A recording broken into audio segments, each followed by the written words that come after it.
បាទថ្ងៃនេះខ្ញុំតាំងនាមខាងតំណាងខាងគណិកសិកម្មរៀបចំបង្ហាញពុកម៉ែបងប្អូនអំពីការប្រើប្រាស់កបសលើដំណាំដូងបាទនិយាយដូងនេះគឺដូងទូទៅអត់ចាំបាច់តែដូងក្រអូបដូងទឿកប៉ាល់ដូងទឹកផ្អែមឬដូងអីទេបាទសម្រាប់តែវិស័យដូងគឺបានទាំងអស់យើងដឹងស្រាប់ហើយថាដូងក្រអូបនេះគឺវាត្រូវការ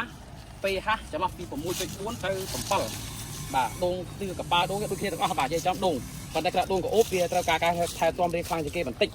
អញ្ចឹងយើងដើម្បីរក្សាឲ្យបាន pH ពី 6.4 ឡើងទៅដល់ 7 នេះយើងត្រូវធ្វើការ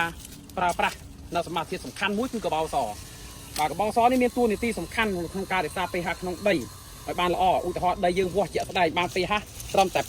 5.5 គត់មានន័យថាអាស៊ីតខ្លាំងសម្រាប់ណាអាស៊ីតខ្លាំងយើងចង់បន្សាបអាស៊ីតវិធីល្អជាងគេបំផុតគឺប្រើកបោសនេះឯងបាទកបោសវាមានតួនាទីបន្សាបអាស៊ីត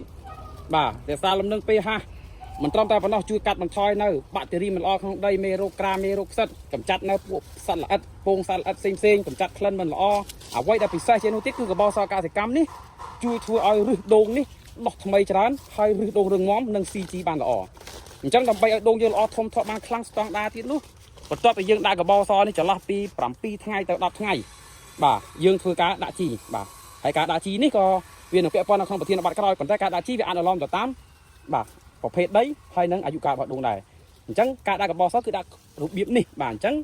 នៅពេលដែលបងប្អូនធ្វើការដាក់ហើយធ្វើការស្រោចទឹកនៅពេលដែលគ្មានភ្លៀងដើម្បីឲ្យវាមានការជ្រាបរបាយសូរចុងទៅល្អបាទប៉ុន្តែបើសិនបើដីនឹងសមស្រាប់ហើយរដូវភ្លៀងទេបងប្អូនមិនបាច់ស្រោចក៏បានដែរវានឹងរលាយជ្រាបទៅឯងបាទហើយបរិមាណដាក់នៅក្នុងមួយដើមដូងធំប៉ុណ្ណេះបាទយើងអាចដាក់ប្រមាណជាខ្ទង់2 គីឡូក្រាមបាទហើយកបោសកសិកម្មមិនមានតម្លៃថ្លៃទេតែមានគុណប្រយោជន៍ច្រើនណាស់សម្រាប់ណាវិជាកសិករយល់អំពីការប្រើប្រាស់កបោសកសិកម្មនេះមិនសូវប្រើប្រាស់ជីគីមីឬថ្នាំពុលច្រើនទេបាទអញ្ចឹងសូមអរគុណបាទ